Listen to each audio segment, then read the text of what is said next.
That sounds like Lifestar from UT Hospital.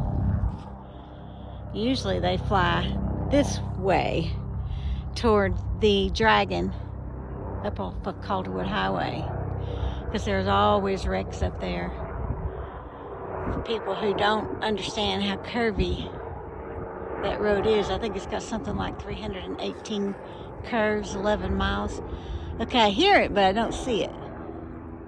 The cloud cover is really thick today, but that's definitely Lifestar. Oh, there it went that way. I was looking up too high. Look over here. Oh my goodness, he's pretty low. Maybe he's going over that way for a car wreck or something. There it is, see it with the light blinking?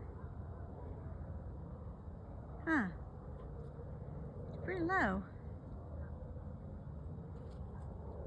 Okay, anyway. Hopefully nobody had a wreck today.